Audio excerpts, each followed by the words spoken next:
Okay, great. How's your week? Good. Done teaching. Which is nice. Okay. Do you have spring break next week? No, I already had it. I teach on Mondays and Wednesdays, so Okay. And what's your current class called? Clever I am title. teaching religion. What is it? Religion. Well, they've changed the title now. Religion, spirituality, and the meaning of life, Mm. which was God, meaning, and morality before. It's an intro level course, and then teaching a upper level class on comparative religious ethics. Hmm. I've Or been. Do comparative you? ethics is what it's called. Comparative ethics, East and West. Okay. There's so much in every word that you just said that I want to dive into, but we can just follow your You whatever you itches ask you. no, you talk about whatever you like to talk about. I'm not sure what I don't know what you usually do for your interviews, so I'm happy to. They just kind of happen. Do you know of John Vervaeke? He's I a don't. Toronto professor of cognitive science. He did a 50-part series on, it's a brilliant series, on awakening from the meaning crisis. And he is making a lot of different arguments, but one of the things that he's trying to do is to give a, I suppose, secular structure for religious experience and also meaning making and cognitive science and how the brain functions and how spirituality is situated in our how we make meaning out of the world. It all comes down to this basic awareness of being, right? So, which is kind of in line with meaning, morality, God, religion, ethics. Yeah, I mean that class was it's a nice class. We've had it on the books for a while, but it's basically it's a introductory course, but instead of teaching the world religions, which is typical, which is what I've usually taught, Mm. which is nice. You teach the world religions, it's really cool. But this allows me to approach religion and meaning not from the the structure of looking at it by religious tradition, but rather by looking at it thematically. So I do 2 weeks on ritual, 2 weeks Mm. on the afterlife, 2 weeks on suffering, and 2 weeks on creation and origin stories. And so for me, it's a nice way to approach teaching religion because instead of thinking about it in terms of what does X religion believe or practice, it's more like what are the kinds of things that people have cared about, which have then led to various ways of addressing them or dealing with them. I like that because it cross cuts religious traditions in an interesting way, and it also shows people how a lot of those issues overlap with non-religious or secular Mm-hmm. concerns. It was really fun. That that's an I've odd been really setup. enjoying You it. put the origin stories at the end. No, that's not the order I do them. Oh, okay. But origin stories are not the first of the four that I do. So we start with a Karen Armstrong book called The Case for God, which is an interesting book, and is helpful for getting my students to start thinking about religion in different ways. And then move to um, ritual, and then suffering, and then origin stories, and then the afterlife. Mm-hmm. It's fun. And then we do How? Life of Pi, which is a great book. Oh, the book. Yeah, it's a beautiful movie too. They did really well. I have not seen the movie, but I've been told it's very different from the book. There's like the first third of the book is discussed, or not first third, maybe first fourth, third, fourth, is him with his family in India in the zoo. And so you learn a lot about zookeeping, which is really neat. Yeah. Um, but I think most of the movie, as I understand it, is once he's already been marooned on the Yeah. raft. Yeah. So Yeah. yeah, I should check it out sometime. It's really beautiful. Just on the aesthetic level, it's also pretty powerful emotionally. Is there advanced work that you're doing in, or where do you focus your advanced We don't work? have I don't have grads. We don't have any grad students at Oh, JMU, okay. so I just teach undergrad classes, teach an upper level class and a lower level class. So I got a religion and medicine class. I do a bunch of different Eastern philosophy stuff. So introduction to Taoism, introduction to classical Chinese thought, those sorts of things. But Yeah, but what are you doing like when you're not teaching? Like I assume that you're always like fostering yeah. some sort of. when I'm not teaching, I'm usually working on projects. I just finished Natural, which is this book that came out a little while ago, and then sometimes I do a lot of journalism. So I did a long piece for Vice a little while back about long COVID and how it connects to chronic illness stuff. And then I've started a project. So I'm really interested in medicine and stuff and how public interfaces with medicine and science. And so journalistically, that kind of thing I'm working on. I just began a long academic project, a more scholarly project on quantification. So I'm really interested in numbers and what numbers do, why they have outsized power, what numerology and gematria and all these different approaches to the incantatory power of numbers. So I'm interested in how the history of measurement, and then theorizing the ways in which the power of a particular form of describing reality can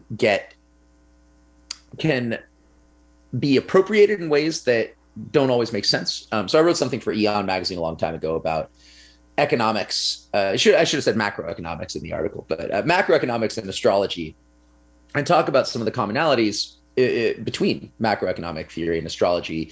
I worked with Paul Romer, who's economist, recently won the Nobel Prize actually, who had a theory called mathiness, which he talked about, or this idea of mathiness, in which he described how you could use the complexity and authority of mathematics in macroeconomic theory to add kind of unearned persuasive force to economic models and also insulate them from criticism, because the math is so difficult that very, very few people have the ability or time to check these models or actually even understand these articles. And so you end up with a small cabal of people who are using arcane, symbolic, descriptive system to make persuasive cases about what's happening in the world. And that seems like a problem. And that's something that astrologers would do as well, which they would take the authority.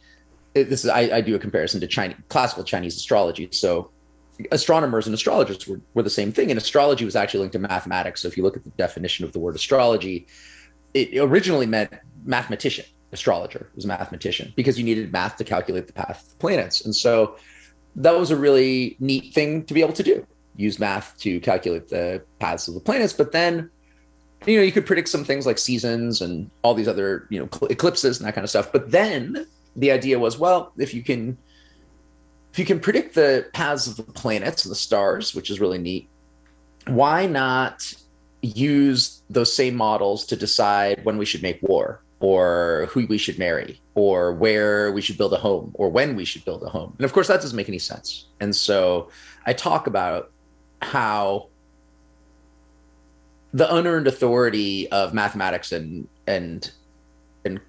quantified modeling has just led us astray many, many times. And so that's something that became more interesting to me. And so I'm working on that now as well. And then I got a middle reader fiction novel coming out. Oh, really?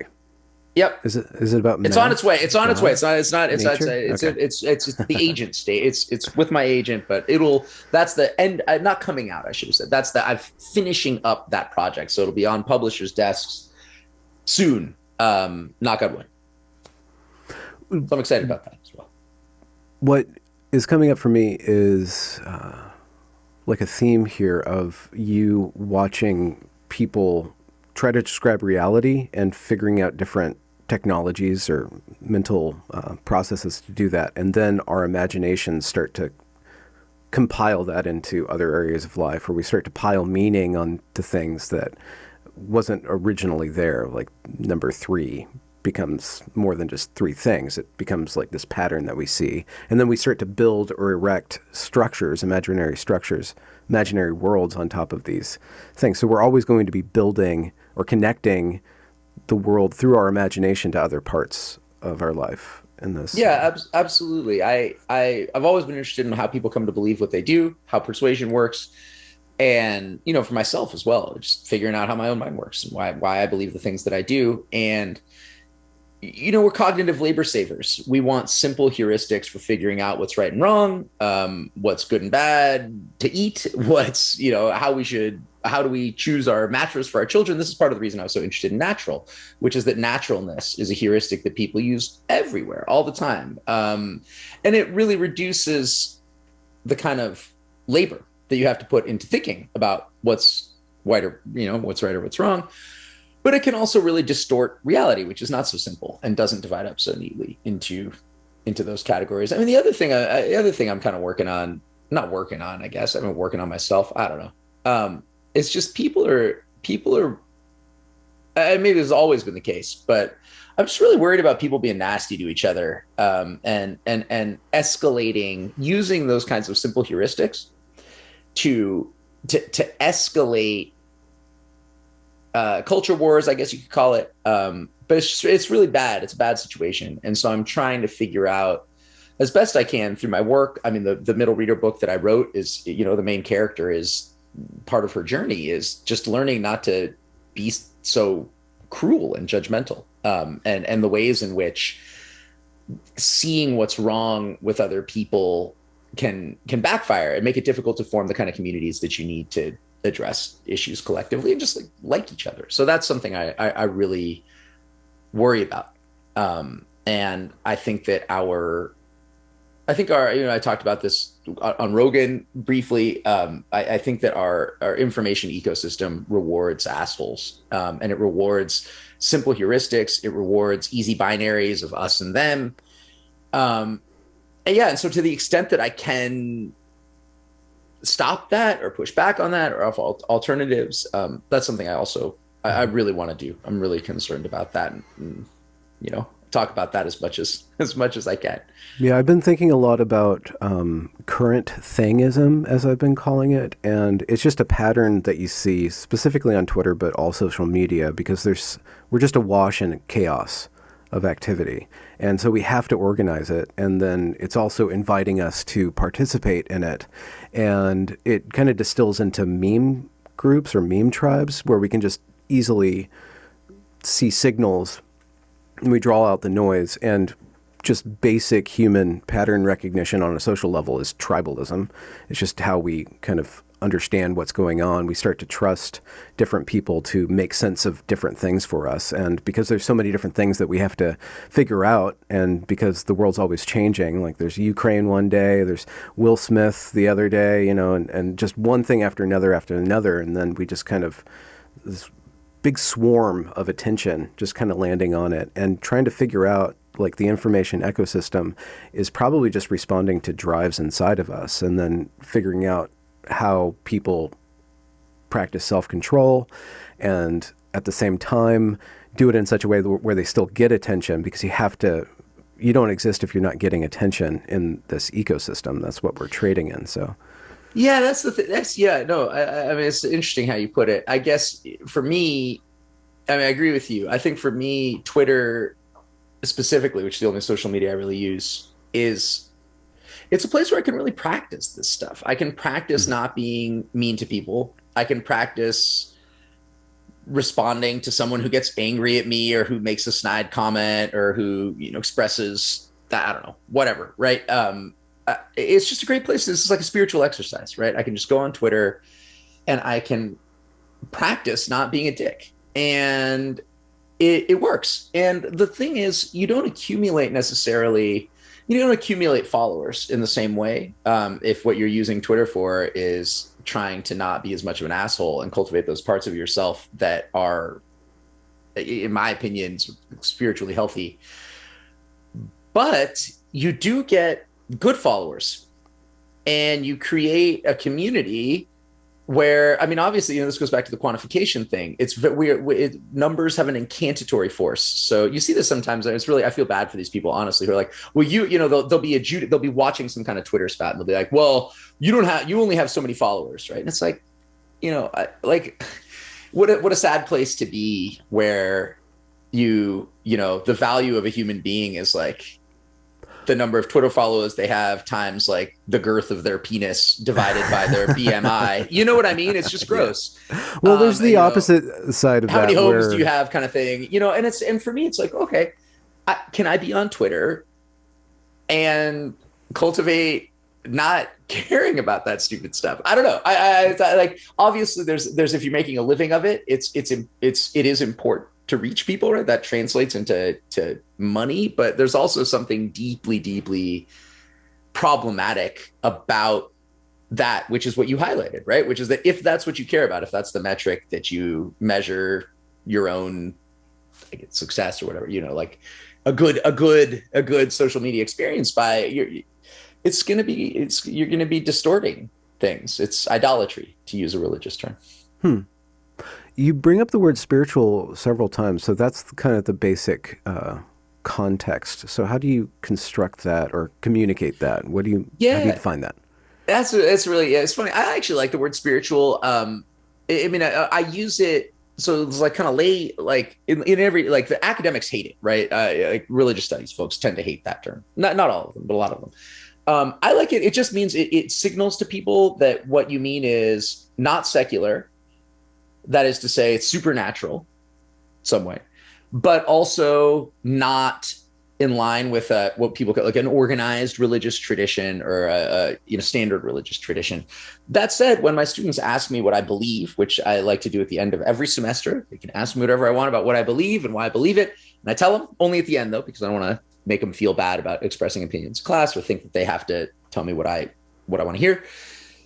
I don't use the word spiritual. I use the word religious, and that's because I think spiritual feels a bit less certain, or it feels like a kind of opting out, a sort of agnosticism, I guess, which is not where I am. So I am a very religious person, but when someone says if I say to someone I'm very religious, or if I say I'm very orthodox about the practice of my religion, which I am, they think like, oh, Levinovitz, this guy's an Orthodox Jew, right? Like, this is something like that, which is not the case. I'm not an Orthodox Jew. I don't practice Judaism, and so the spiritual is an easy shorthand to signal that I believe in something supernatural, or I practice something that's aligned with the supernatural, but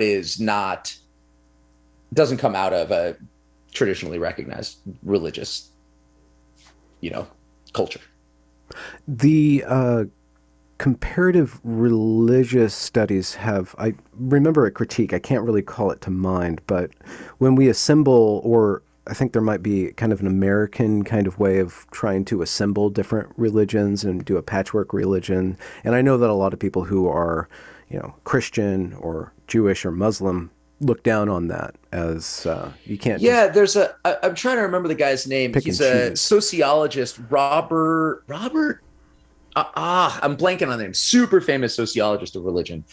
I'm embarrassed. Fortunately, I'm not in my PhD interview now. I forget what his name is, and I even forget the name that he coined for this, but it was him. So there's a sociologist of religion somewhere, and it's like Jessicaism or something, Sheilaism. That's the name of the religion.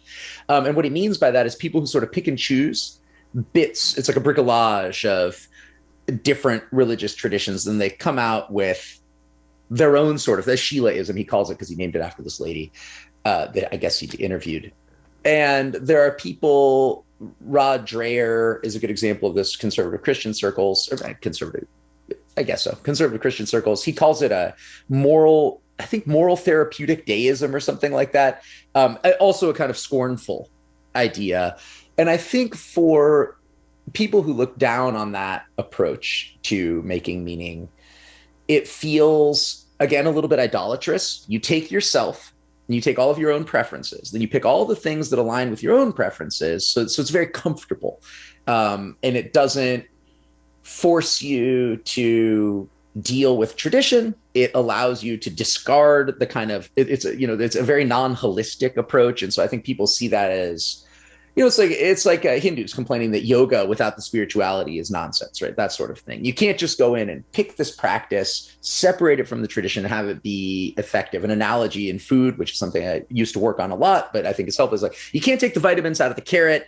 They won't work the same way because the vitamins require all these other things around them in order to be incorporated in your body properly, or something like that. So I think that's, I don't want to speak for the hypothetical people who look down on that sort of approach, but I think I take it that's the critique. And there's another version of the comparative religion critique, which this guy Stephen Prothero at Boston wrote a book that I used to teach called God Is Not One, which I really like the title because the critique is, well, all religions are not the same. And the comparative approach can often be, especially in sort of like 60s and 70s, Houston Smith kind of thing, it's a different paths up the same mountain kind of thing. So there was a lot of concern with interreligious dialogue, a lot of concern with overcoming tensions, seemingly insurmountable differences between religions. And the result was this kind of, well, they're all the same at heart.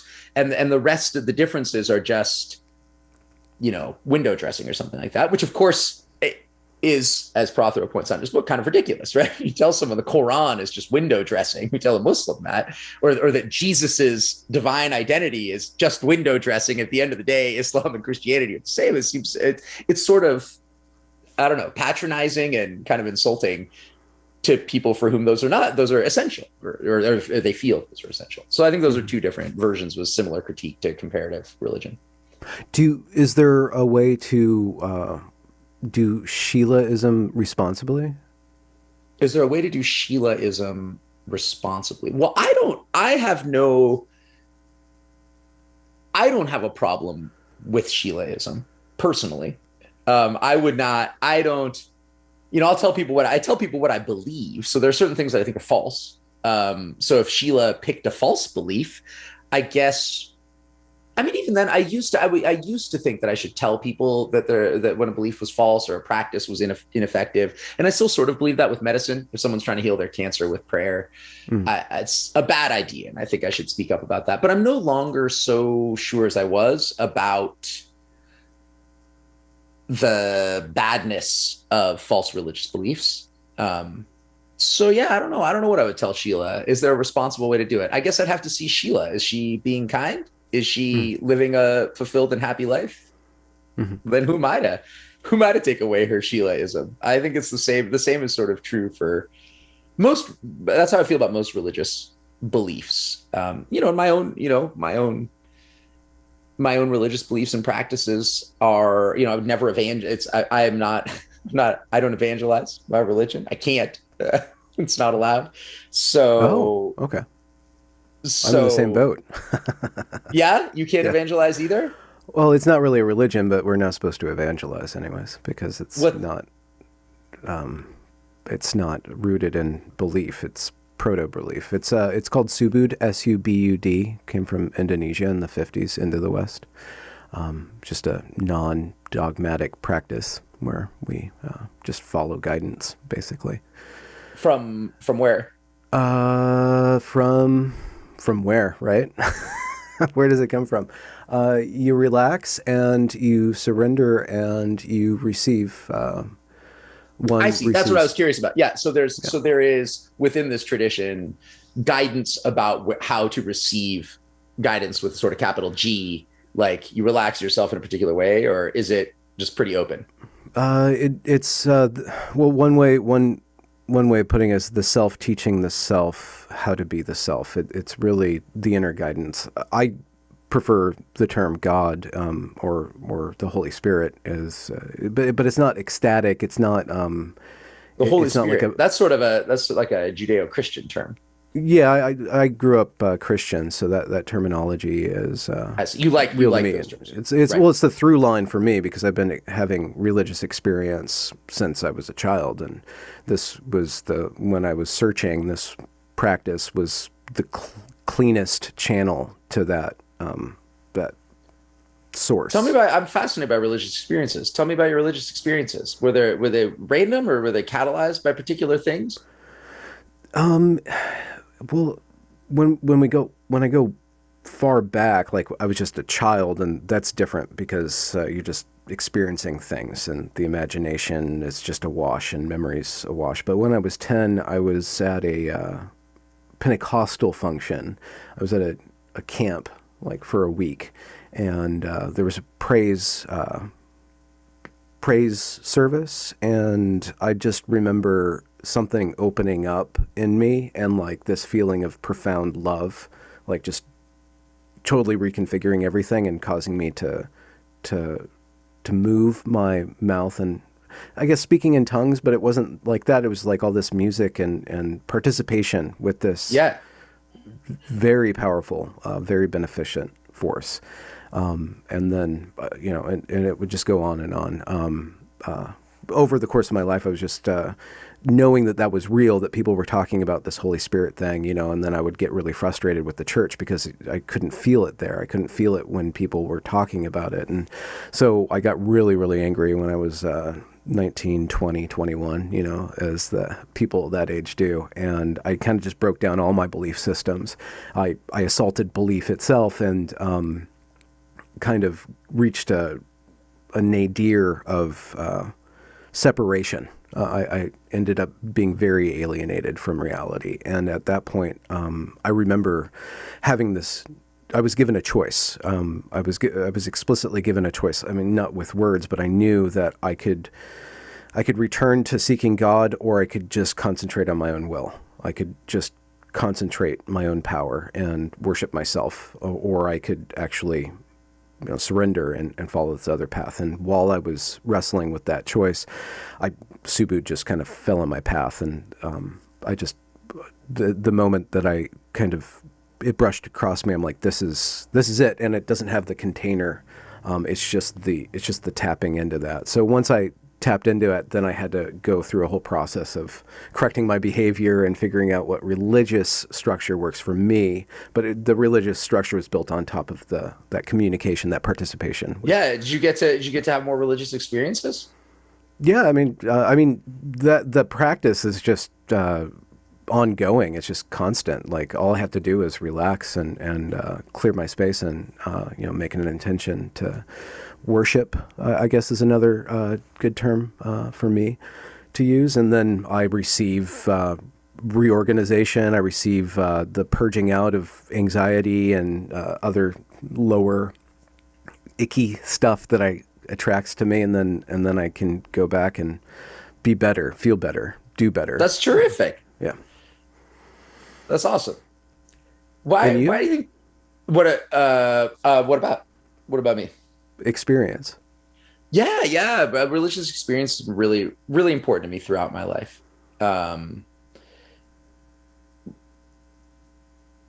First time I had a religious experience in college. My religious experiences tend to be pretty similar. They last for many weeks.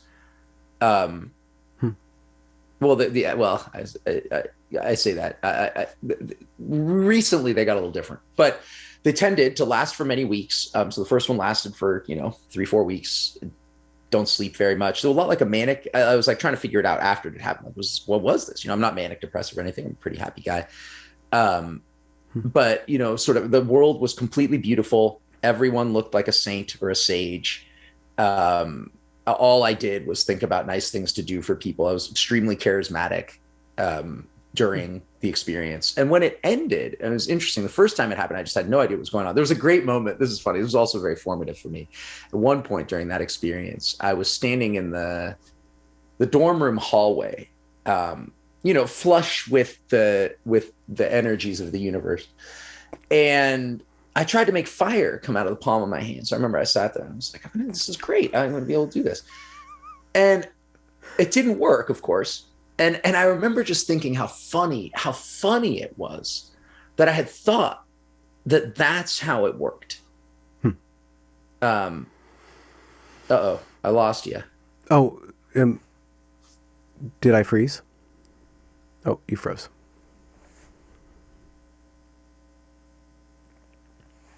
I don't know if you can hear. 1 second. Saying you're back. Internet. Okay, there we go. Was it mine or yours? I don't know.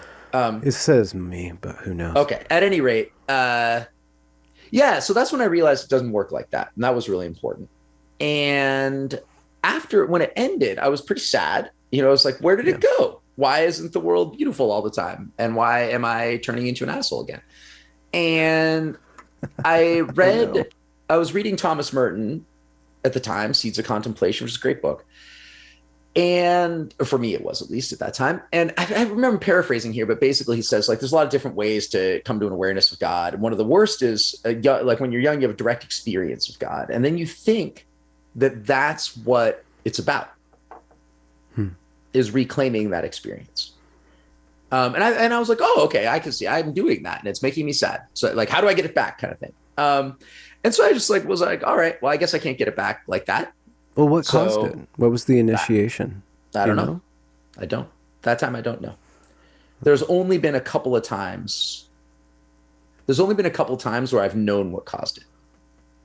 One specifically, I was reading a book about. I actually had to review this book by this guy Ian Bogost. Interesting dude, philosopher at I want to see. I don't know if he's still at Georgia Tech, but he works on play. He's also a computer programmer, and he had this book He on works play, on play, huh? which is something I also work on. And so I was reviewing this book, and he was talking about how people think that play is freedom from rules. That's often what people think about play as freedom, right? They're associated. But in fact, and he was talking about his daughter just sort of playing a game where she's walking, but she can't step, she has to step in the tiles, not, within the tiles and not on the connections between the tiles. And he was saying, games, in fact, are submission to an extra set of rules. It's like the creation, it's like you're playing basketball and you submit to this extra set of rules, or you're walking, you submit to this extra set of rules that in fact, games are not about freedom. They are in a weird way, extra absence of freedom, right? So there's a whole new set of rules that you don't usually have to follow. You have to follow. And he was talking about how it would be really weird if you rejected those rules. Like, I mean, so I don't remember what example he gave, but you can imagine you're playing Monopoly, right? And if someone was like, if someone got very frustrated that they couldn't go 4 times in a row, or if they just wanted to take money out of the bank, it'd be really weird. You'd be like, that's not how you play Monopoly. I don't know what you're doing, and then it just struck me that that's just life. There's a bunch of rules, like there's stuff you can't change, it's just doesn't make any sense to be upset about it. In the same way that it doesn't make any sense to be upset that I can't just take whatever property I want. I mean, I have to wait my turn and I roll the dice and I have to move that number. And if I don't want to move that number, it's just it. Like, it doesn't matter. That's them's the rules, And all of a sudden, realizing that you just didn't make any sense to be upset about that catalyzed another one of these religious experiences. So that time there really was a cause, or at least I could trace it to that moment. But usually, usually it's happened maybe like 9 or 10 times in my life since college. Usually I just didn't know what it was. Mm-hmm. And it changed every time in little ways, but basically the same sort of experience. And it's tied to the good. When you were describing your first religious experience, aside from the like, is it a good experience? Well, definitely. It manifests as you being good. Well, it's an interesting question. It does in certain ways. So goodness, I think, is or the ability to act well in the world, or harmoniously, or whatever you want to call it. I think is a function of sort of purity of soul, or whatever you want to call it. So something within you, of course, and intention. And then also, though, you would just have to know stuff. So knowledge is important too. In other words, I could be the nicest guy in the world, but if I don't know how other people work, or I don't know the patterns of culture that are around me, it's gonna be difficult for me to harmonize with what's around me effectively. So, especially in the earlier religious experiences, the charismatic force of the experience, combined with just a lack of knowledge of how people work, just ignorance, right? Which an experience can't correct in the same way that it can't make fire come out of your hand, meant that I was good, but not always, not harmonizing as well as I could. Oh, okay. Yeah. If that makes sense. Does that make sense? So like, yeah. I was good in the same sense that I was one with, the Tao, or whatever you want to call it. And that's good as far as it goes. But implementing it. Yeah, but it was hard. Yeah, it was hard to control, especially in the first experience. And I just didn't know enough. I've gotten better, I think. I hope. I don't know. Over time, at using that, as Mencius says, I can control my floodlight chi a little bit better. So so I'm working. You always learning more. It's very important. I spent a lot of time working in preschool, and there was one moment you're making me think of. There was one moment. There's this kid. We were trying to get ready to go outside, and he just wasn't standing in line, you know. And you're trying to get these kids to do these simple processes in order for us to orderly go through our day orderly.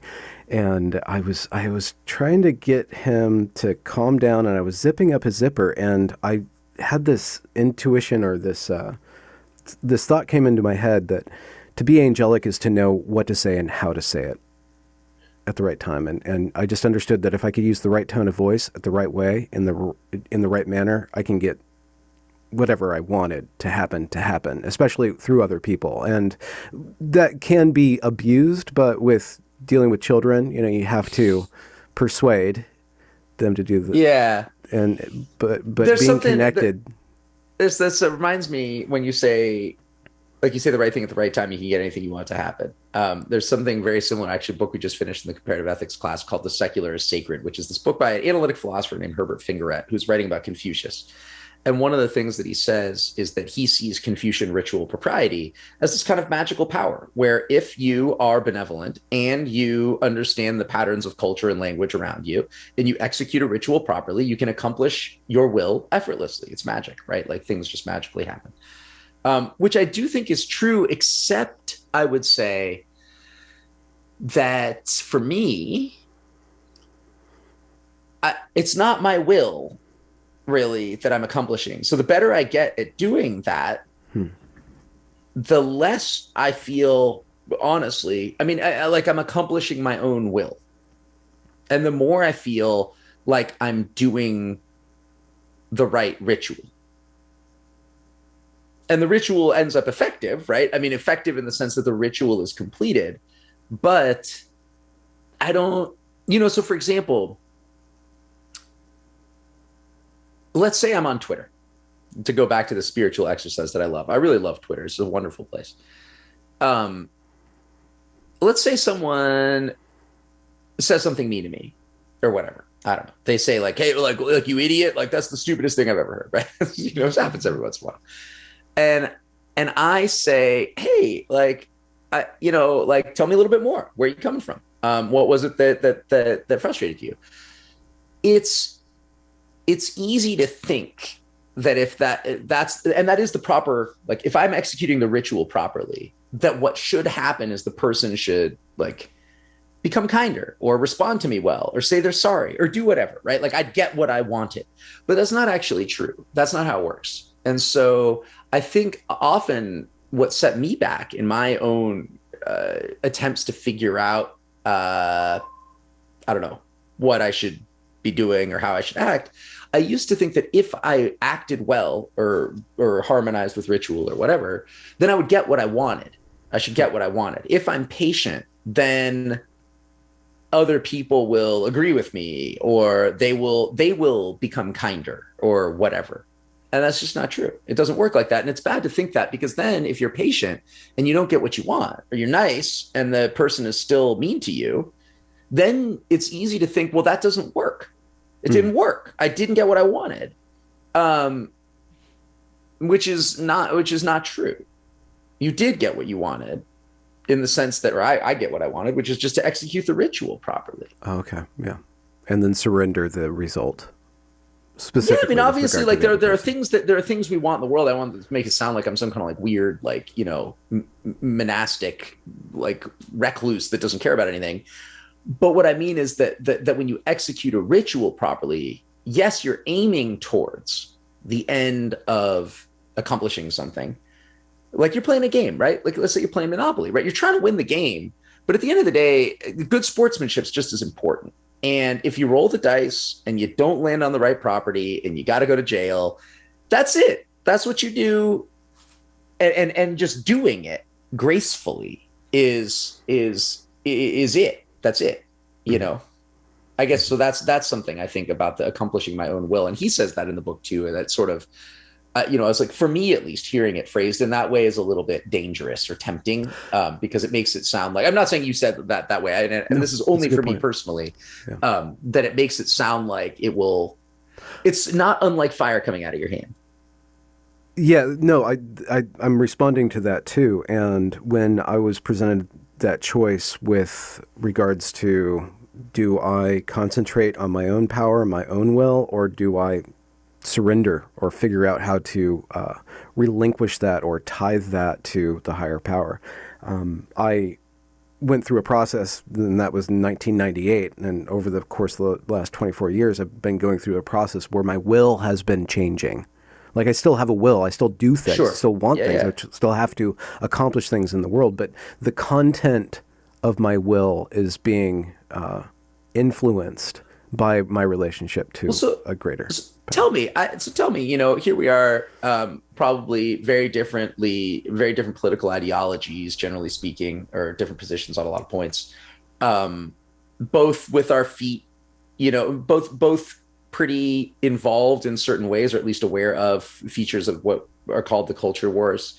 Mhm. Um, so I'm just curious, as someone who's spoken with a lot more people who are a lot more involved with this than I am, Mhm. what's upsetting people?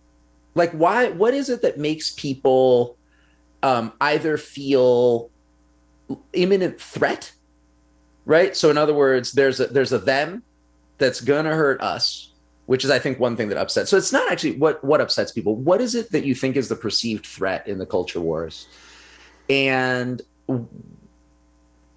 why, and what can we do? Mhm.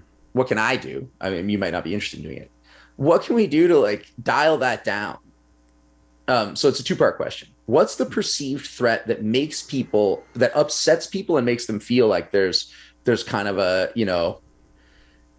scorched earth approach to the culture war is the only thing we can do. These people are beyond saving, sort of thing. Mhm. And I know it more from the progressive side. So I'm curious, I guess, from the like anti woke, I don't know what to call it, but the opposite of the progressive side. And then, by which I mean to say, I understand what it is that progressives perceive to be the kind of these threats that make them very upset. But I don't. I'd be curious to hear more about the other side. Um, Could you and then, what are some of those threats that oh, you mean like what is it that from progressives perceive as, Yeah. So existentially yeah, gaining? existential threats. That's right. So I think progressives believe that there is, well, so for one thing, I mean, that progressives believe that a lot of people are racist. In other words, they believe that people, whether subconsciously or consciously, think that there's a hierarchy of kind of human value built into These um, categories of race. genealogy or biology. I mean, I'd say race. I don't think people think this stuff through very clearly, but something like that. I think that they are afraid of people who believe that there's a hierarchy of human worth built into genealogy or biology. So that's one thing I think they're really afraid of. Another thing I think they are afraid of is, um, and again, this sort of existential threat. Another thing that they're afraid of is Trump, obviously. And Still, I think still, of course, yeah. And I very think what they're powerful afraid, figure in his head, in their heads. Very yeah, powerful. he's a powerful figure in general. I mean, he was the president of the United States. Yeah. Um, and I think what they fear with him is a variety of stuff because he's sort of a Rorschach test for your fears, on the progressive side. But I think one of the things that they fear is that he models a kind of approach to politics that's really awful, and an approach to life that's awful. So I think what they fear is that he encourages a kind of trollishness and Hmm. callousness, and name calling that brings out the worst in humankind. And they believe that anyone who aligns with the kind of person who would be like that, um, must, to a certain extent, sympathize with that sort of approach. And they see that as kind of existentially threatening, I guess, in the same way that, I don't know, some people see abortion as an existential threat, right? It's just like, how could you possibly like this person who's so, who goes against everything that's on the what I learned in kindergarten chart, you Hmm. know? Hmm. So I think that's a part of it. And another thing I think progressives are afraid of is a kind of conservatism on sexuality. So I think they still see latent homophobia as something that they're very, very wary of and frustrated by. And they see conservatism around gender. So like what should, like both in terms of gender roles and also in terms of gender in general. And so that's something that's frustrating for them, because I think there's this sense that progressives have that if they don't sort of buckle down, we're going to go back to the days of, you know, cottage core women tending the children, and, you know, and heterosexual marriage enshrined by law or something like that. Mm-hmm. Mm-hmm. And abortion being illegal. I think abortion is a pretty big issue too. So yeah, so that's what I think it is from the progressive side, broadly speaking. From the, I'll just use the word anti-woke, and Sure. maybe my description of the reactions that I've been trying to chronicle will bring some content to that category. One thing is I guess there's different levels to this. We can go theoretically, which I'm not really good at. I just investigate. No, I like to stories talk for about a stuff in like long normal language. Yeah. So what I witnessed, what got me on this train, was that there was the implementation of a particular version of what's now called anti-racism in the college that I was attending. And it became a state religion. It became pretty much a literal religion. They would have these services where they would commit these statements that this I believe, that we are just as racist as any other organization in the Western land, and that teaching white science and white art is oppressing to the black folk, and if we don't teach our white students to constantly struggle with their whiteness, then they will, continually cause pain to the black folk, and we need to believe the black folk. They went through all these different rituals, literal rituals. I've documented the whole thing. And they went so off the rails. The reality was so distorted by this viewing of everything as inherently racist that the tearing down of a poster that wasn't supposed to be on a certain wall, but that poster was advertising a Black Day of celebration, was seen as an explicit white supremacist event and act.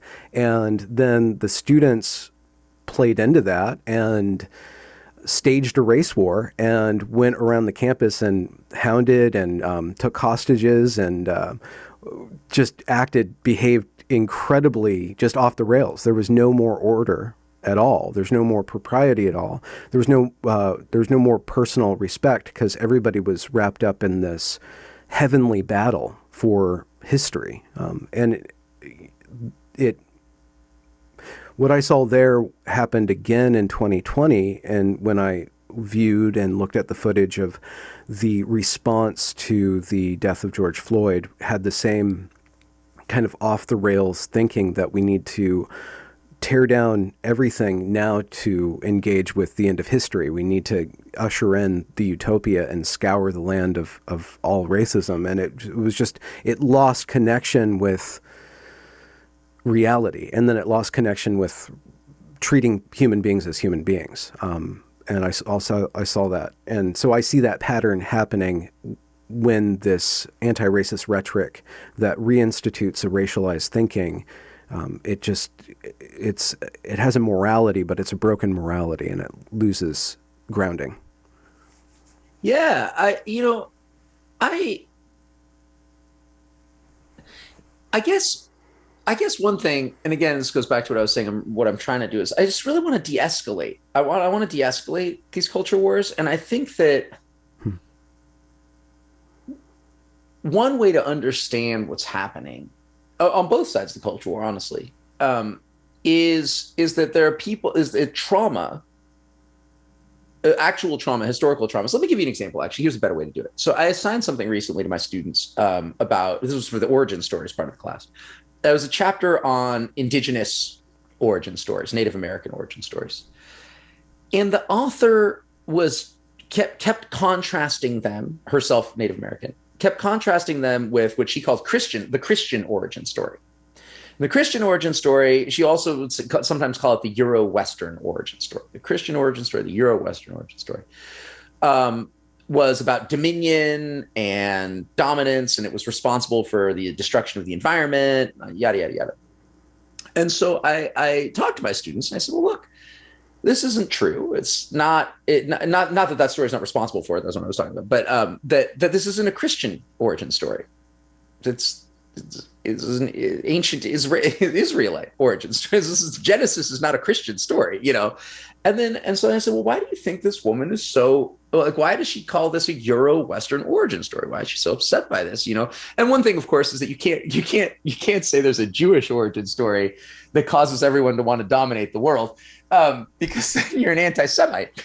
But you know, so that's one problem. But the other problem is that, and I put up some stuff about what had been done to Native Americans and also likewise First Nations peoples in Canada. I mean, it's just like a insane atrocity beyond imagining really was caused by Euro-Western white Christian culture. That was it. These were Catholic schools. These were white nuns that were burying these First Nations kids. And so I think what happens when something that's infinitely atrocious occurs is that it's very difficult for people to not see the cause of that evil as the cause of all evil. That's the first thing.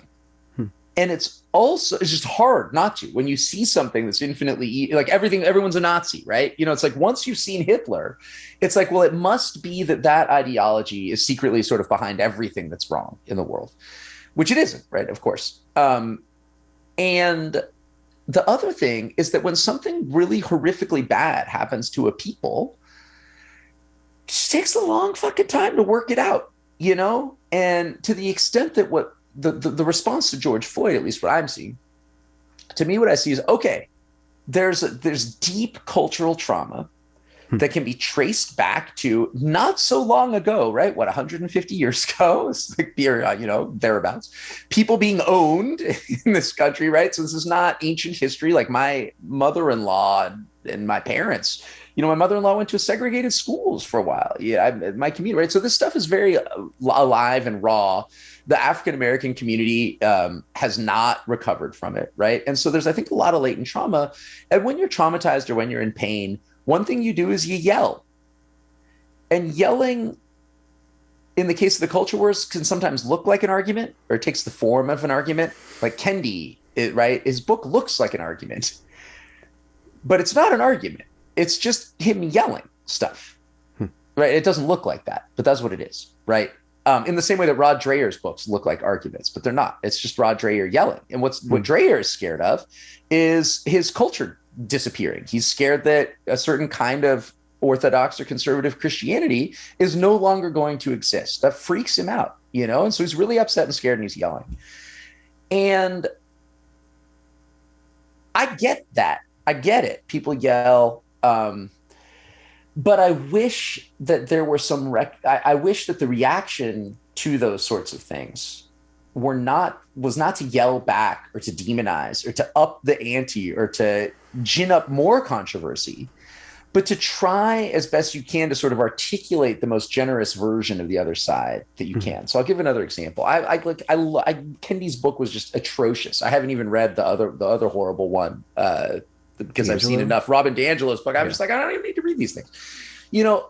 And a lot of the rhetoric of these books, you know, or even in my own school, right? So let's take my school. I've objected to the adoption of a goal in our school where they said that the number one goal to which everything else will be dedicated is anti-racism. Yeah. This was adopted by some administrator somewhere, right? And I was like, this is crazy. We're at a university. How could that be the goal? However, I don't think that diversity, equity, and inclusion is a bankrupt idea. So I'll give you an example on my syllabus of how it was really helpful. I was teaching world religions, diversity, equity, and inclusion. I'm like, okay, well, diversity, you know, I took it seriously, right? I tried to give everyone the benefit of the doubt, steel man things. You know, I was like, okay, what would that mean? Well, I looked at my syllabus and I was like, Jesus, I don't have Africa on here. There's nothing from Africa. I got India. So it's not that my syllabus wasn't diverse, but there was a whole continent that I just left out of the syllabus. And I was like, well, I could include Ethiopian Jews, for example, in my section on Judaism. And I could include the country of Mauritius as a really interesting example of a Hindu, Christian, Muslim country, only Hindu majority country in Africa, right?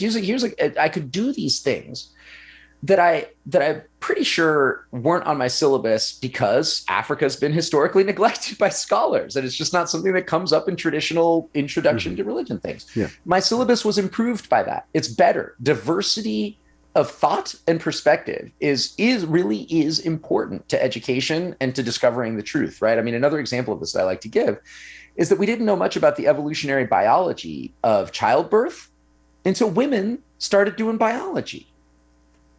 Why not? Because men just didn't care as much about why hips were all like, why it hurt to give birth. Like, doesn't make sense evolutionarily. There was a little bit about it, right? But that didn't receive the due that it obviously should in terms of evolution. You'd think you'd look at childbirth, hips and stuff. And that's because people like to study things that are relevant to them. So in that sense, I think that there is a place for a responsible version of what people call diversity, equity, and inclusion in schools. The problem is, I think it's the yelling that gets the most airtime, and both in terms of how these things are being implemented, but also in terms of what's important. And that seems to me to be a terrible mistake that just leads to ever escalating culture wars in which people see the worst version of the other side, if you will, and then run with it, right? It's like playing Paula Jones clips. You know her, the like crazy evangelical prosperity gospel lady. I think that's her name. Okay. Like Trump's pastor. She's like blonde and she's like on stage going like, God, it's like people like, look, this is what Christians are. And it's like, not really. Like, that's crazy. Of course they're not. Like, why would you use the prosperity gospel clip to illustrate? Like, I don't know. It's just, it all it does is escalate stuff. Yeah. Yeah. So I witnessed what happened at Evergreen, my college, total madness, documented that, and I started documenting and looking into other instances, specifically on college campuses, because they're a good little test ground for activism gone off the rails, because you get a bunch of 20-year-olds and this ideology that wants them to change the world for the better, and the acceleration that happens when rhetoric about anybody who is questioning us is, and that's what they did at Evergreen. They said, if you're questioning this, you are slowing us down. You're getting in our way. So there was some mechanism in that rhetoric that separated them from the world and pushed everybody out and created purity spirals in a number of different ways. And so I witnessed this thing, and I looked at it over and over again, and, like seeing that people like to pay attention to car crashes, that's great. But that's what was missing from these events. What was missing from Evergreen that allowed it to go so crazy for that period of time? And it was that people weren't allowed to speak anymore as human beings. They weren't allowed to investigate and be curious about different points of view. So diversity of thought was off the table at a certain point because of how fervent these people who were really secular people, but they didn't see that they... Well, you should go. You and all your listeners should go read my article in the Boston Globe about why wokeness is not a religion. Oh, okay. That's direct response to McWhorter. I mean, you can be very fervent about things and be secular. Certainly, Sam Harris is. Yeah. And that doesn't mean it's a religion. Just because you believe passionately in something doesn't make it religious. It just means you believe passionately in it. I really believe strongly that in the heliocentric model of the universe, but I don't believe in it religiously. You know what I mean? Yeah. I just know 100%. I'm as sure of that as the most zealous Christian is that Jesus is the risen Son of God, but it doesn't mean that it's a religious belief. Mm-hmm. Mm-hmm. Well, I mean, I came out with that. I've been. That's just a side note, though. I want to. Because I was there. I was in the trainings. I was in the trainings, and they would say there's certain rituals you have to perform. You have to confess your privilege, and you have to do all these different things. And if you are this kind of identity, you have to speak this way or do this thing. It was very. Of course, it's just that's not a religion. Like there are the army is not a religion, but you have to the behave in very specific ways, and you have to keep quiet when quiet, and you have to yeah. dress a particular way, and you know what I mean. But it's not a Yeah, religion; the it's just the the army. religious metaphor I think has legs, but it only goes so far. I think that it gives some insight into the social phenomena that's called wokeness, but it doesn't encapsulate the whole thing. It brings up good questions about what is wokeness trying to answer. If it is trying to address a moral question, what is it founded on? With Yeah, regards to an explicit religion, you have some sort of thinking about why these a basis for the morality, a basis for the good. And I don't think that wokeness necessarily has an origin story other than America. The history of oppression is basically this origin story, but it's not made explicit as religions make explicit. So it's really difficult to actually reason through the morality because there isn't a religious framework. It's missing there, from what I've seen. yeah, I don't know. I don't know. I mean, it's just one of my. It's funny. I shouldn't pick on it. It's just one of my pet peeves. Just because I think that zealousness can often be a good thing. Hmm. And so when one is zealous about a particular cause, making it seem like, like you pointed, there are also people who are like in Ukraine, people are really into defending their country, right? They're going to go off and even kill other people, but it's not religious. Like they're just fighting to defend their country against what they see as an unjust war or something like that. You know what I mean? Okay. So it's Yeah. just like, I think that's an important distinction because at the end of the day, caring passionately about redressing historic racial injustice seems to me to be fine. I have no problem with that in the same way that I'm going to take what's a I don't know what's a sort of conservative issue, Well, yeah, but if the caring feelings are passionately about turned allowing up, markets to function or something like is yeah, also fine. yeah. But if the feelings get to a certain boil, then they don't do anything other than, like you were saying, they don't make an argument, they don't actually make sound policy, they issue a bunch of yelling, and then other people take advantage of that, and then kind of either the system keeps on functioning the way it is, or it just the window dressing of anti-racism is just stuck on the wall because it's an answer to this demand of the culture to be anti-racist. So what does that actually mean? To what degree will your college interfere with your teaching in order to implement anti-racism? Yeah, that's a great question. And what is anti-racism? I don't think very much, frankly. I really like my university. I think they do a good job, generally speaking. I mean, these questions here. Hold on, there's one question time. I think. Look, how all of these ideologies are going to get implemented is going to depend a lot on how the culture war progresses. And a part of what I'm trying to get across to people, and part of what I believe is that things are going to be worse if we keep escalating stuff. So for me, when I see, for example, my university does something or says something that I don't agree with when it comes to this sort of thing, I'm really trying what I'm trying to do is respond honestly but kindly, and to understand that the people from whom it is coming are not like demonic or insane, Hmm. they are human beings who maybe are making a mistake of some kind or have a good idea that they've taken the wrong direction or they want right that we share things that we want to accomplish. And I just find that I mean, I don't know. Who knows if it works, whatever that means, but it's certainly ritually proper. Hmm. Mm-hmm.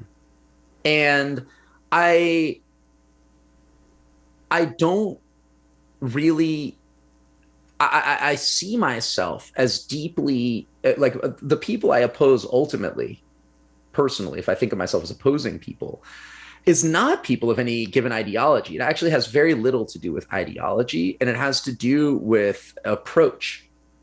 Um, so I don't like the Keith Olbermans of the world, and I don't like what John Oliver has turned into. I don't like Tucker Carlson. I don't like people whose MO is to create a kind of fantastically evil version of whatever it is they disagree with and use that to terrify the people who look up to them. I just think that's tremendously irresponsible and spiritually bankrupt. And so I'm very sympathetic to people who, for example, I'm sympathetic to a conservative Christian who says to me, look, man, we're the only people who get mocked by Hollywood anymore. You can mock Christianity all you want. Everything, it's Stephen, right? What is Christianity? It's Carrie, right? It's some crazy religious lunatic locking her menstruating daughter in a closet, right? Or not daughter, I guess it's her niece, whatever. Doesn't matter. You get the point. Or I understand if people who are pro-life are like, I don't, people, they demonize us. They say we're against women's, I get that. And I, unlike maybe some people who share my political ideology, I'm just willing to sit down with people and talk to them, and listen to them. And what I want to steer everyone away from is the hungry ghosts, which is an idea from Buddhism, where it's it's basically a demon. You die and your desires are disordered and you just consume and consume and consume, but you can't ever become full. There's some great photos online. There are these hungry ghosts who have become sort of identified with their ideology in such a way that it's not the ideology they believe in, but the kind of audience, the engagement that it produces for them. And that is disgusting. And those people are disgusting. And I don't say that lightly, because there aren't a lot of people like this. Most people are just out there doing their thing, man. They want their kids to get an education. Their kid comes home and they say that they've been told that their 7-year-old comes home. They say that their teacher told them that they're racist because they're white. And those parents are like, this is messed up, man. I don't want that. Or likewise, right? There's some black parent who's like, kid has been called a racial slur. And they're like, racism's not over in America. Who are these assholes saying that it is, right? All of those people are just like human beings living their lives, trying not to suffer and get through the day. I love them all. I do not love the people who take the suffering of those people and turn it into like a commodity that they're trying to increase and trade and accumulate. I think it's just awful. And if you want to solve that, you have to solve people's desire for that kind of content. That's the problem. It taps into a base, Yeah. I can help people with that. Oh, really? Yeah. If you say the right thing at the right time? That's exactly right. No joke. I'm not kidding. I'm only laughing because I know it's not a joke. It's difficult sometimes. There, but for the grace of God. But you don't have to want those things. And you don't have to,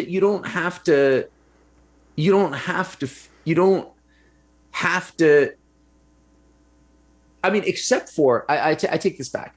If people are in serious pain, like I wouldn't say this to someone who's in pain. So someone who's really in pain, right? So I'll give you an example. Let's say there's someone who came home to and you'll notice I'm taking examples from both ideologies, because I think it's ideologies, both. I don't know. There's a million, but I'm trying to be as sort of Catholic in my examples as I can be, because I think it's important. Let's say you're in a conservative Southern Christian family and you come home and you tell your parents you're gay. And this still happens despite the widespread belief that there's no homophobia anymore, and your parents disown you. I'm not going to tell that person who was just disowned by their extended family and called like a homophobic slur by their father or mother. I'm not going to tell that person to like chill out and love everybody, or like not be angry or not yell. What I am going to do is be very frustrated with the people who exploit their suffering for the sake of escalating the culture war. And those are two different things, right? There are ways to approach that person and say, I understand why you're hurt, and we're going to try to change things so that parents don't say that kind of stuff when their kids come out to them, which is very different from saying, if you don't go out and stop half of evil America, they're going to transform the entire world into your father. You know what I mean? Like, that's just like a very different kind of approach. And I don't think that's responsible. I don't think it's good. And I think it's going to land us in a lousy place. Mm-hmm. It already is. It freaks me out. I see good people, people I know on social media actively being sucked into this vortex of escalating anger and hatred. And it makes me sad. It it's exhausting to me. I mean, I won a YouTube lottery and got a channel going, so I had to produce content because that's the contract. Produce content and you get views, and then it turns into you can do more content. And I was experimenting for a while, and well, what kind of content do I do? I looked around in my field, who gets views, who's watched, and I started doing critical content and started leaning into the snark and kind of looking for things to be offended about, and then something that would capture attention, and then try to reason my way out of the tense situation. But just dealing with that kind of content and looking for things that were offensive just became a burden to me. I'm like, is there any other way to deal with that? Even though I was trying my best to untangle this bad situation, right? Like there's a big account on Twitter called Libs of TikTok. And what they do is they kind of just collate these outrageous clips, right? And I that's what happened at Evergreen. I documented the whole thing, but everybody would keep on sharing. It just kept on being shared. Same thing. The inverse version of that is Right Wing Watch, which you're probably familiar with as well. Yeah, and it's just bait. It's porn. It's a porn for the outrage. That is exactly right. That's exactly right. It's pornography. It's spiritual pornography, which is actually, it's funny. That's what I wrote that about Rod Dreher, because Dreher is also writing a sort of sophisticated version of spiritual pornography. He's like erotica. It's true. John Oliver is also erotica, right? It's like, it doesn't look like Libs of TikTok or Right Wing Watch, but like, that's basically what Dreher and Oliver are doing. They're just showing you erotica in which it's a fantasy of the other side being evil and oppressing you and you rising valiantly up. I mean, it's just gross. It's gross. And I don't know how one, it may be the case that social media is just optimized such that what I call ultra processed information, which is basically the Doritos of the information world. So this is our problem, right? Is that we have a system in which, the same way Doritos were optimized for maximum consumption, right? There's this bliss point, and the food engineers got in there and they're like, okay, we figured it out. The perfect food for capturing stomach share. It's going to be Coca-Cola and Doritos, right? That's what we have now in our information world, our information ecosystem. It's a sort of funny academic term, but I like it. The information ecosystem is filled with ultra processed information, but unlike Doritos, we can make it. We're not just the consumers of it. We're the producers and the distributors. We are Frito-Lay and also the people eating the Frito-Lay. And so I don't know, for me, social media just had to become something fundamentally different. Twitter had to become a spiritual exercise. It couldn't be a place where I went to accumulate followers. It had to be a place where I went to meet people and be good and be a good person, just like the real world, right? It had to be the real world. And when I turned it into that for myself, it was awesome. It was great. I love it. It's a wonderful place. But that means opting out of a lot of the content and opting out of stuff that gets you likes and clicks, right? You're not going to sell as much information if it's not ultra processed. It's not going to go down as easy. But I'll tell you this much. At the end of the day, to go back to the religious experiences, yeah, of course, I'm prohibited from evangelizing. Wait. This is like being able to shoot fire out of your hands. What? These things? Yeah. Yeah. Just like your spiritual. Yeah, sort of. It does feel that way. It's like simulated fire. It makes you feel like you can shoot fire out of your hands. But I think there's also, right, it's like when you've eaten a sleeve of Oreos, maybe you haven't done this. And like you've eaten a bag of Doritos and you're still kind of empty inside, right? You're just like, it's not fulfilling, I don't think, or at least that you get a rush and then it's gone, and a rush and then it's gone. That's part of the exhaustion, right? I'm going to find the new thing to be outraged about.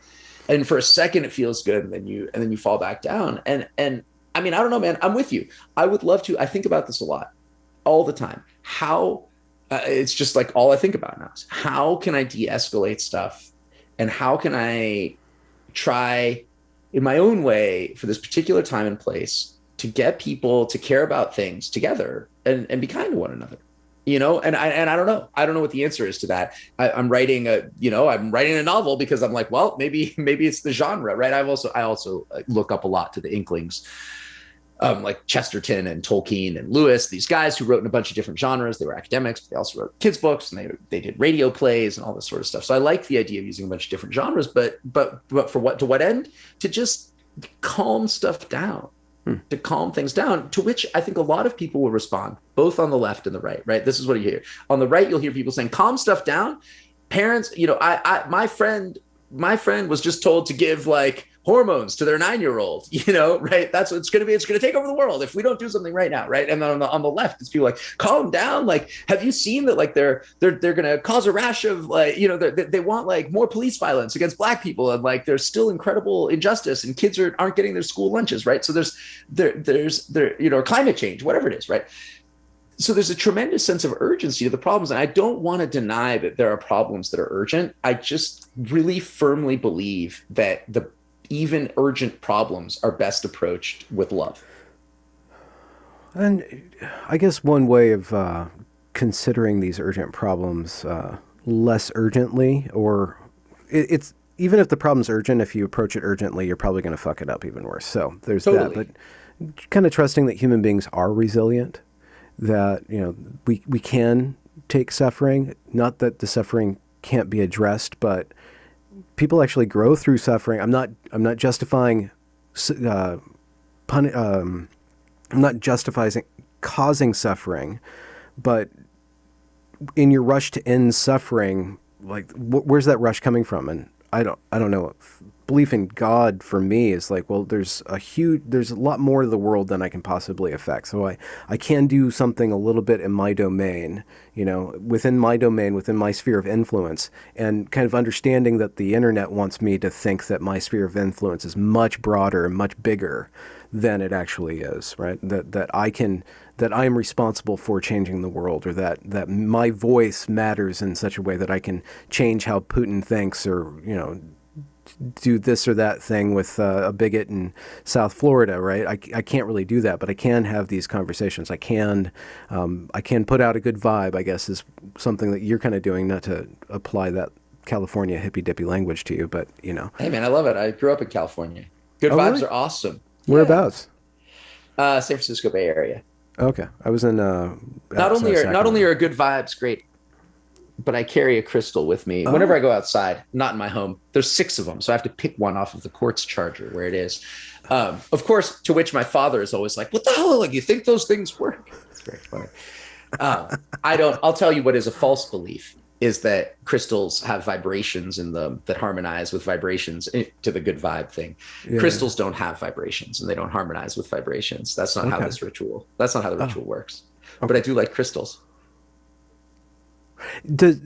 At what point did you decide to lean into ritual and make that a key component of your life? Was it the religious experience, or No, it wasn't the religious experience. Um it was a combination of things. But one of the things, I mean, I've just always since college basically just been trying to figure out how not to be an asshole. And not that I was more of an asshole than anyone else, but it's like we're all sort of assholes. And I was like, often I would know the right thing to do and I just wouldn't do it. Right? I'd just be like mean to someone. It was crazy, right? Or I'd be selfish or whatever.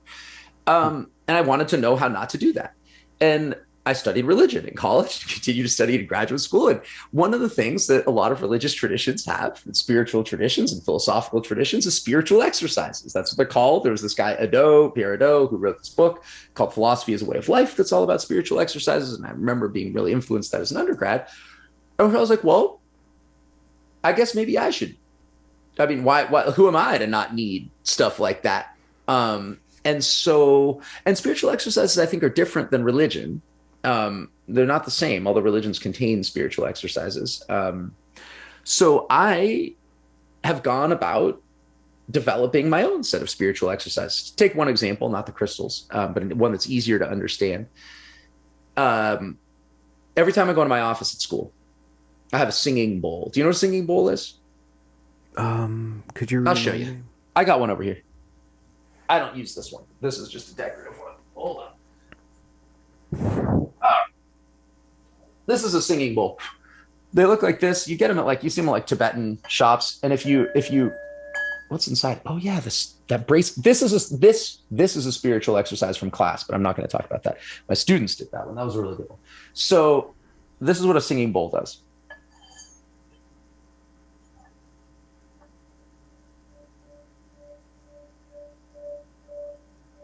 So it's sort of like when you run your finger around the rim of a glass, you can make the bowl sing. It makes that humming noise. So every time I go into my office at school, no matter what, every time I go through the door, I have to pick up the singing bowl, which is over on the bookshelf, and make it sing before I do anything else. And I did that because I'm an impatient guy. We always we got stuff. I got to check my email. I got to grade my papers. I got to see what my lesson plans are. And forcing myself to do that every time I go into the room reminds me that there's always time for something that isn't my current set of priorities.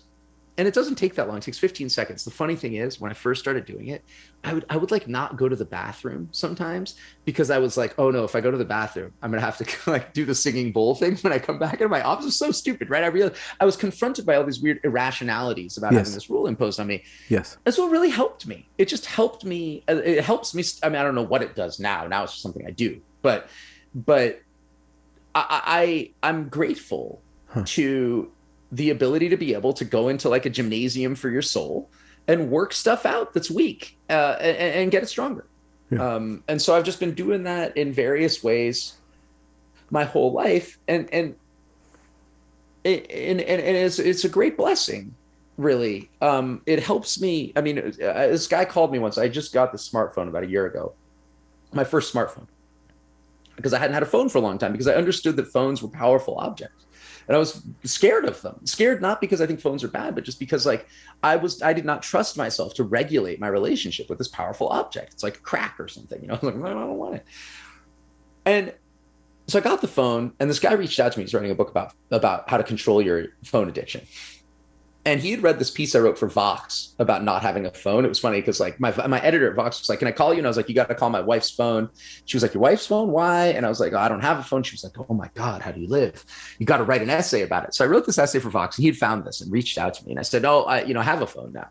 He was like, "Well, how is it? How do you relate to it?" And I said, "It's fine." And he was like, "How do you do that? How is your relationship fine?" I said, "I engage in ritual propriety." And he said, "What does that mean?" So at this point, it's simply a spiritual exercise. Like that phone, I don't check it when I'm driving. I'm not tempted to check it when I'm driving because I'm driving. And driving isn't the time you check your phone. And in the same way, you wouldn't bust out your phone in like the middle of confession or in the middle of a church. You don't bust it out in a car. That's not ritually proper. You don't do that. And to the extent that spiritual exercises have gotten me to realize that, in fact, the world is just a giant spiritual exercise in a way. And 99% of the time, you know what's ritually proper. It makes things a lot easier. It's just easier. I don't eat food off my daughter's plate when she's done eating that can cause new parents to gain weight because you don't do that. That's not how you eat. You like eat the food that's on your plate. You know what I mean? And like, of course, these aren't hard and fast rules. There's going to be exceptions to all these rules. So for example, with the singing bowl in my office, if there's a student waiting for office hours, I don't do the ritual when we go into the office together because it'll make the student uncomfortable. It's ritually improper to do the ritual in that context, right? But that kind of thing is a big, it's just a big part of my own religion and my orthodoxy. I take it very, very seriously. I like what you were saying. It was interesting to hear you talk about that when you first implemented the singing bowl ritual. It brings me back to earlier in our conversation when you're talking about numeracy and quantities and how, again, like barnacles, our imagination and our anxieties start to stack up all of this meaning onto these different things. Once we start to divide up the world, then we start to fixate on that. Our brain does that. So you implemented a ritual, and then you had to go through and kind of keep it clean of all of this meaning that is irrational, I guess you would say, even though the ritual itself is kind of irrational. There's no reason to do that's meaningful in a utilitarian sense, except for the fact that it's implementing you. It's putting you in relationship to you in some way. It's Yeah. putting It's yourself in calling, a it's relationship. calling, that's exactly right. It's call in that specific thing, it was calling attention to my irrational relationship with the urgency of executing my current set of priorities. Yeah. Like I was just too obsessed with it. Not like I was a crazy man. It's just like I think as a normal human, we're like I gotta do the thing is my priority, and we're just very attached to it. And it was funny because this, like you said, I mean, I love the way you put it. It called my attention, to like interrupted that relationship, or like forced me to kind of confront it. And then all of a sudden, I'm like, it's just 50. It's a 15-second delay, and it's getting me this like it seems like that much of a burden. Like what a bizarre, I used to have an office on the second floor. It took me longer to get up to my office. It's like, what a weird part of myself. And it was really helpful. I was like, oh, wait, it's a part of myself that doesn't need to exist. And when you exercise that muscle in the soul gymnasium, the result is that you don't do stuff like it becomes very easy. So, for example, it's not ritually proper to just dump your clothes on the floor, right? Or like my pants. So let's say I take off my pants at the end of the day. I'm not going anywhere gross. Take off my pants at the end of the day. And do I like just drape them over the bar in my closet, or do I take the extra 15 seconds to put them on a hanger?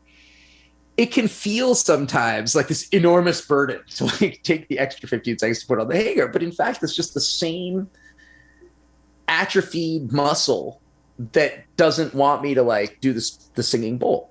So when you exercise that muscle, you're like, oh, I can just put this on the hanger. Like the right thing to do is to put it on the hanger every time, unless there's a fire or an emergency. You just take the extra 15 seconds to put on the hanger. And to go back to what I was talking about earlier with the rules in the games, right? Not wanting to put it on the hanger or feeling like it's unfair that you have to put it on the hanger, or like undue burden. Like, oh no, I got to go do my daughter's laundry, or, whatever.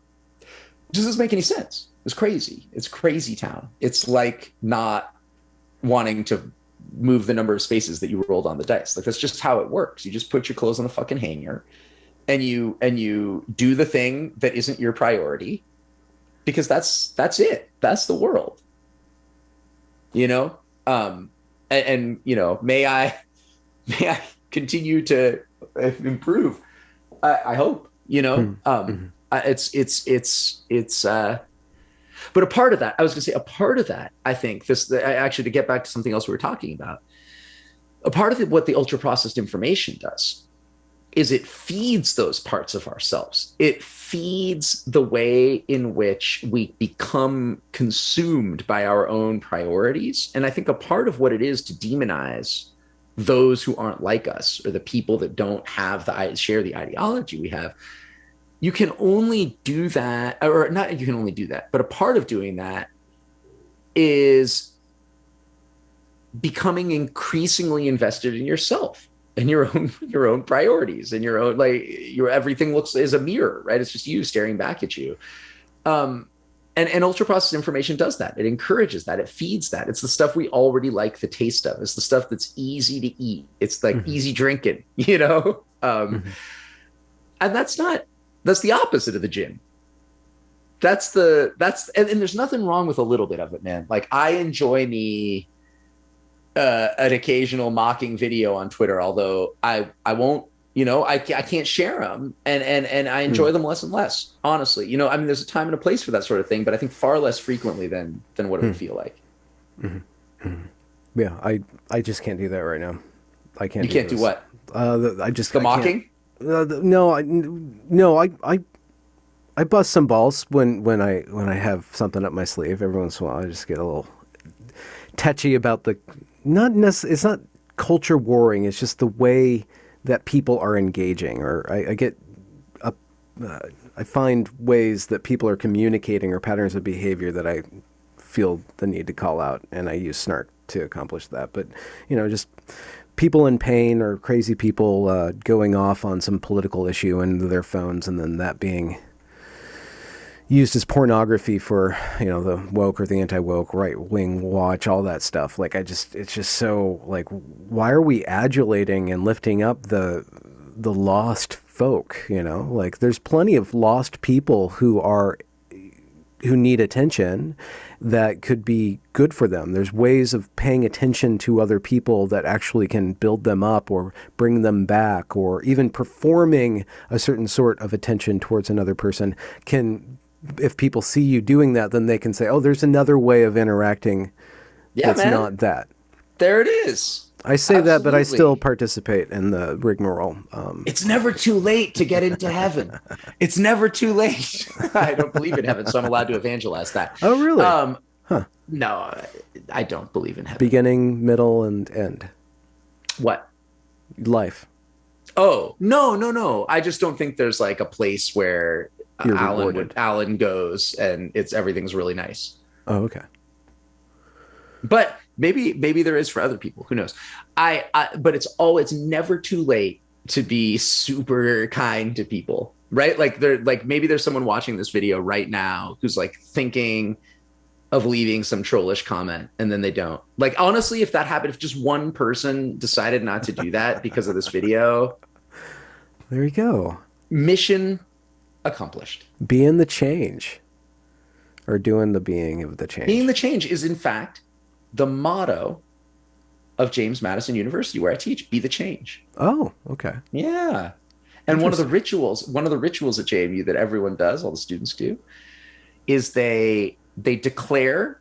So when they enter campus, they declare their race. They shout it. And then, no, I'm kidding. The ritual they do, I was just trying to scare you. The ritual they do is they hold doors for each other.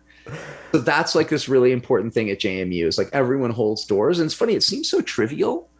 It's just awesome. People notice it. People that visit the campus notice it. It's just this thing where you always hold doors for people. And so JMU students are just slightly more likely than your average random person to hold the door for you. Huh. It creates community. It's nice. You're looking for who's, they said Confucius, Confucius never did in the chapter on rituals.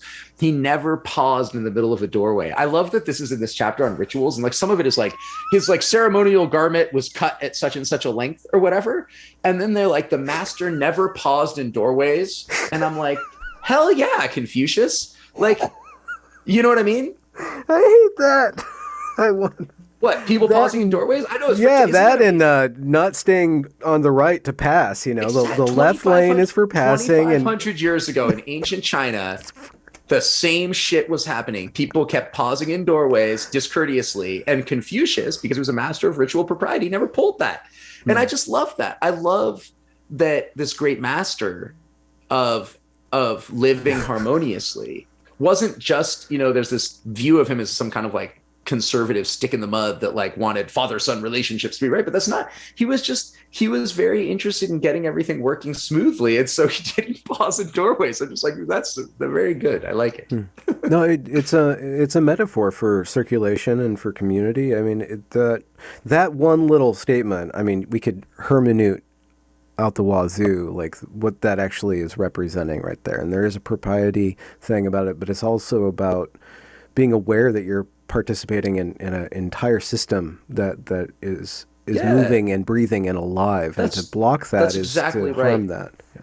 The door is not for waiting. And I'll say something else. And this is maybe a one way not for you, because Lord knows, we're just having a conversation. But if people are listening to this and they're like, well, I want more followers, or like, how do I want to change the world, right? How do I change stuff without, can I really change things?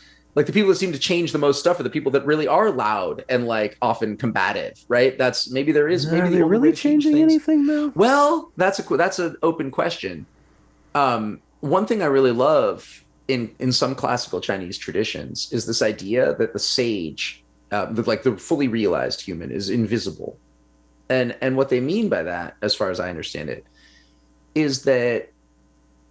So there's this line in the Tao Te Ching where it's like that the sage moves through the world and people behave properly and everything is harmonized, but the people think they've done it of themselves. I love that line. And it's So there's no, so you don't, the sages are invisible. They're just moving through, they're just like not waiting in doorways. You know what I mean? They're Mhm. just using their turn indicator properly, but as a metaphor for everything, right? And so you don't actually see them because it's precisely their ability to harmonize with everything that makes them invisible. But what does happen is the world just functions more smoothly. And there's this idea that the true master of ritual propriety, all they have to do is sit in the throne and face south, and the whole world will be harmonized because that's the direction you're supposed to face in when you're a ruler. And I love that as a metaphor for like, well, like what if that's how you do it? What if you just make yourself invisible through smoothly harmonizing with everything? And what that means is no one will notice. No one notices, but they just didn't get stuck in that doorway. No one notices, but like the garbage can was emptied so that when they come to the garbage can in the office, they don't have to like stuff their thing down or be stressed out, right? And all it takes is 15 extra seconds Yeah. to do the ritually proper thing, which is to take that bag, put it in the big trash, put the other trash bag on, and no one will know. It's a secret mitzvah, as the Jews would say, right? It's the best kind of donation, an anonymous one, right? But that trash, everything will just be slightly more harmonious, and you'll be invisible. And that's a way. It's a way It's a of, way to perpetuate the status quo. That's what it is. hey, get out of here. It's not the status quo. You think so? No, I'm serious. I think that's interesting because people actually accuse Confucius of being too conservative. How do Huh. you change the rituals if all you're doing is Performing. harmonizing smoothly with them, Yeah. performing them? Exactly. But Confucius doesn't always just perform the rituals. Sometimes he changes the rituals, but he changes them in such a way that the change is harmonious. So if there's a ritual that's not doing what it should anymore, or if things have changed and a ritual is now old and out of date or not working right, you can change that ritual. But this is a place where I'm sort of sympathetic to political conservatives. You can't just like do it any old which way. You know what I mean? Like you can't rip away traditions from people without them caring. It's traumatic. It's hurtful. And so you have to go about changing things in a way that's wise and kind and humble and asks people, and it's bottom up rather than top down. So there is room for change, but the change itself has to be ritually proper. Mhm. And impatience gets in the way of that. Hard to say that to people who are suffering. Who am I to tell some gay folks who want to get married that they just need to wait? Who am I to tell the parent who's concerned about their kid who came home from some racism training that they just need to like stick with it for a couple of more years? You know what I mean? Like I think it's hard Hmm. to tell people who feel threatened or who are in pain or who are threatened to wait or be patient or enact change harmoniously. But I would never do that. It's just that I'm lucky enough to not be in pain and to not be threatened. And so I think it's my job. Not everyone is going to approach change in the same way, but it's my job. I think it's my responsibility, my ritual duty to not be impatient and not yell, and to the extent that I have the power to do that, I don't have to be mean back to someone on Twitter. I don't have to share that meme. I don't, you know what I mean? I just don't have to do it. So I shouldn't. Hmm. If someone else has to, then I guess they have to. Yeah. Yeah. We're gaining. You remember Reddit? It's still around. You get karma, Yeah, right? You get your points. They don't call it karma on Twitter. It's likes, and Facebook. It's likes. But there's a karmaric exchange. If how does it benefit a man to gain internet points and yet lose his soul? Like you have to be aware that your action is actually reverberating through you. Your character, even though this is all virtual, I do believe that it does exemplify your reality. It exemplifies your character, and so it sticks to you, and not just about saying the wrong thing that 10 years from now is the worst thing that you could possibly say. Not offending people or getting blowback for being perceived as offensive. It's just the way that you're interacting with that medium is actually reflecting you and building you. It's building you. Yeah. 100%, 100%. I really think it's very, very important to keep that in mind. I think, the spaces are engineered so that you don't. It's like Vegas casinos or something, right? You don't know what time it is. Like the windows are always the exact, the windows are dimmed so that you just keep gambling forever, right? Everything there's magical people that come and offer you drinks, right? It's like they've engineered this space, whether on purpose or not, but the space has become such that it's easy to forget you're still you in that space, and the things that you're doing in there have consequences outside of that space, because that space is just of a piece with the rest of the world. Like the money you gamble is real and it's coming out of your bank account, and the spiritual capital that you're blowing on being a dick to some random person is real spiritual capital that you're blowing in your life. It's urgent in that way. I think there's a great urgency to cleaning up one's act on social media and in reality, right? And it's hard to do. And there's, God bless them, guides out there and helpful tools, I think, for doing it. But it just starts at home, and turning down the fire in your palm. You never got to throw fire? I got to throw lightning a couple times. I mean, it was spiritual lightning, but it was a spiritual thing. It was I never got the fire, because you can't do that. There's no such thing. That's fake. That's sleight of hand. The sleight of hand is great, but there's never fire never comes out of your hand. Even at the end of the day, that's the funny thing about it, right? It's like, why would I want that anyway? Yeah. That was the really funny part. It's like, why is that the thing I would want to do? Have fire come out of my hand, or win the lottery or whatever. I mean, I guess, I don't know. Like the lottery seems more useful than fire coming out of my hand. But yeah.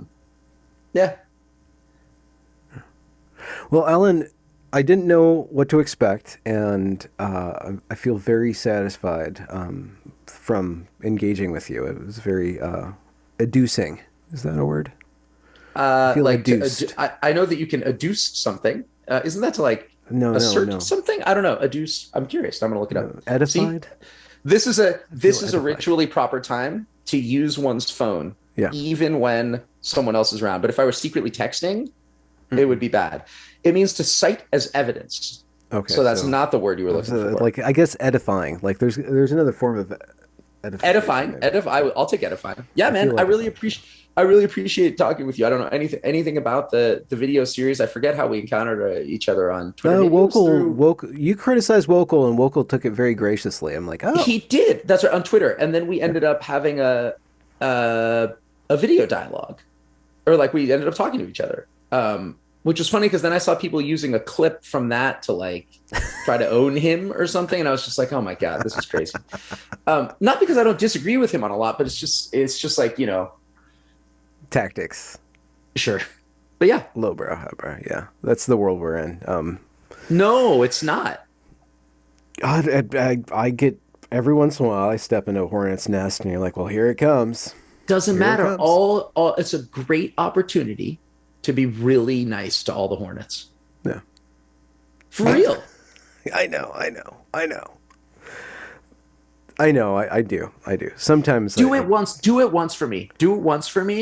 Tell me about a time. I do it all the time. Yeah. No. Tell me about a time because of this.